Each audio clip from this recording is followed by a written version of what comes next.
15 taon na kinalaban ko kayo. Ang dayaan, nandyan sa Palasyo del Gobernador. At ito, mga kababayan, bago to. Kagabi lang to tinawag sa akin. George, makinig ka!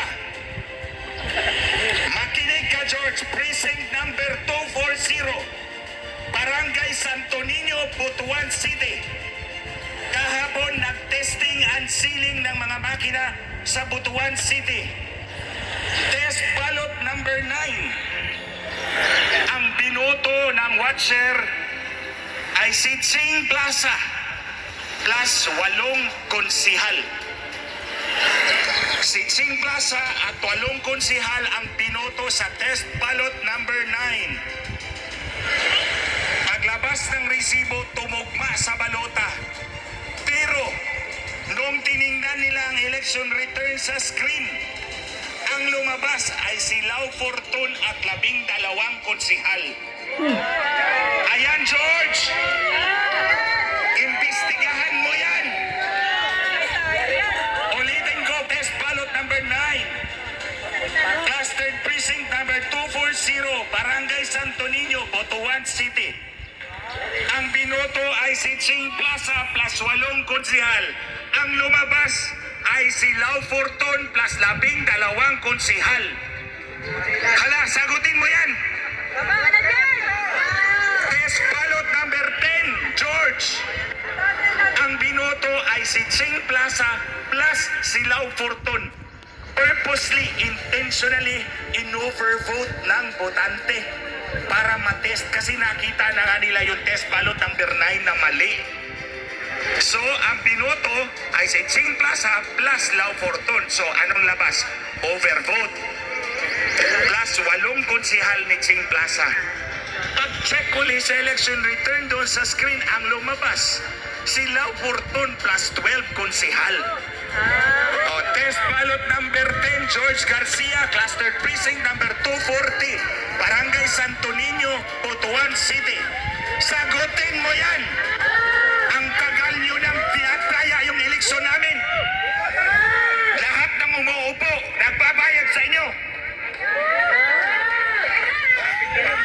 Ay, yung ebidensya ko noong 2010, 2013, 2016 at 2019, bakit hindi nyo sinasagot hanggang ngayon? O nagmi-meeting kayong 7 komisyoner dyan? Sana gumuho na lang kayo dyan eh. Wala kayong selfie eh. Ito, categorical to public accusation of an institution that is the cause of the problems of this country. Kayo ang problema ng bansang ito. Ang problema. Sige, lumabas kayo. Pabulaanan nyo yung ebidensya ko. Nasa YouTube. 1 hour and 47 minutes. Nandun lahat yung ebidensya ng kaya nyo. Kinasuhan nyo ba ako? Takot lang ninyo. Hindi mo kaya kasi alam mo may ebidensya kong hawak. At hindi ako nagsisinungaling sa sambayan ng Pilipino. For 15 years, I fought for clean and honest elections. At ito ang kalaban ng sambayan ng Pilipino para malaman ninyo ang COMELEC, ang rason kung bakit naghihirap ang bawat Pilipino. Correct. Sinasabi ko na nga yan eh. Sa pagbibenta ng mga eleksyon, pagkaya ng eleksyon, kailangan tuldukan natin to. Pumilik ka. Sinasabi ko na noong pa eh. Malinaw ang sinabi ko. Nakipag-usap si Lisa Marcos sa may-ari ng Smartmatic para dayain yung eleksyon noong 2022. 15 pages yung affidavit ko. Sinagot ba ni Marcos? Hindi. Kinasuhan ba ako ni Marcos? Hindi. Dahil totoo ang sinasabi ko. George, ulitin ko, ilang Pilipino ang dadayain mo ngayong Lunes sa araw ng halalan? Hinahamon ko talaga. Ang gagaling nyo, 7 kayo dyan eh. Bumaba kayo dyan at harapin nyo ako. Anong ginawa nyo? Tinanggal ako sa Facebook. O tinanggal ako sa Facebook 3 buwan bago ang halalan at ibabalik 3 buwan matapos ang halalan para hindi ako makapagsalita. Sinagot na ako ng mga abogado ng Facebook. Ang sabi nila mag-iimbestiga sila at pinadala ko yung affidavit ko kay Lisa Marcos na nandaya siya para malaman ng mga Amerikano na mandaraya talaga si Lisa Marcos. Oh, tingnan ninyo, nandun siya sa Roma. Hindi pumunta si Marcos para makipaglibing kay Pope Francis. Pumunta siya para makipagkita kay Donald Trump.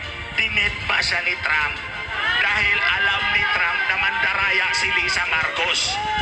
At ang enabler ng daya, itong Comelec. O George, I'm sure naririnig mo ako at dito na ako sa bakuran mo. Bumaba ka dyan at sagutin mo ang tanong ko, ilang Pilipino ang dadayain mo sa araw ng halalan? Paghandaan yung paghuli sa kanya! Mga kababayan, sino ang bibili ng halalan natin? Ang drug lord, ang crime lord, ang wedding lord at lahat ng lord na wala sa langit. So alam niyong wala tayong puwang doon. Kailangan magkaisa tayo at labanan itong automated syndicated cheating ng Comelec. For our friends there who speak English, we are here. We're protesting because they have been cheating our elections. And that's why I'm here in front of the Comelec, the Commission on Elections, fighting for the future of my country. And I am challenging them to come down and disprove the evidence of massive election cheating in 2010, 2013, 2016, 2019, and 2022 general elections. And they're going to cheat again our elections this coming Monday. Correct. That's why I'm telling them how many Filipinos are you going to cheat on Monday, on election day. 100 million.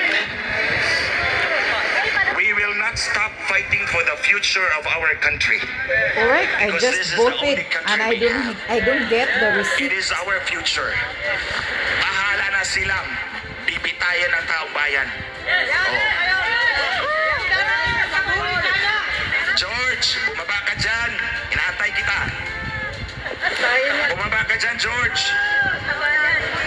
Ikaw talaga yung enabler ni Lisa Marcos. Kaya nga hindi ako tumakbo eh. Kasi alam ko si Lisa Marcos ang magbibilang ng boto through George Garcia. Kaya yan, George, sagutin mo yung cluster precinct number 240, Barangay Santo Niño, Butuan City. O, sagutin nyo yan. Kasi hindi ako titigil sa pagdakdak at pag-expose sa inyo, sa inyong dayaan.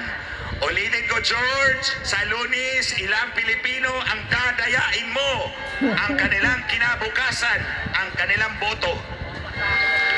Bumaba ka dyan at kasuhan mo ako para doon tayo sa korte magsuntukan. Itong mga sinasabi ni General Rio, totoo yan.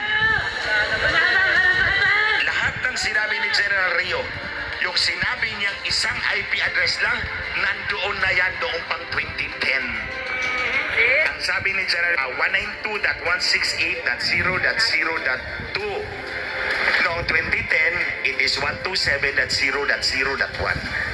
Oh. So kaya, naniniwala ako na tama yung sinasabi ni General Rio. And we are here for a purpose. Sana marami tayo kasi hindi naman matitinag yan eh. Hindi matatakot yan kung ganito lang tayo. Pero kung dadami tayo, matatakot din yan. Lahat ng may puso, may kaba. So huwag nyo kaming takutin dahil kayo, kaya nyo ring matakot. Diba? Hindi Commission on Elections yan. Commission o eleksyon.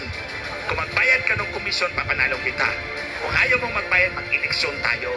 Kaya komisyon o eleksyon, pumili ka. O yan.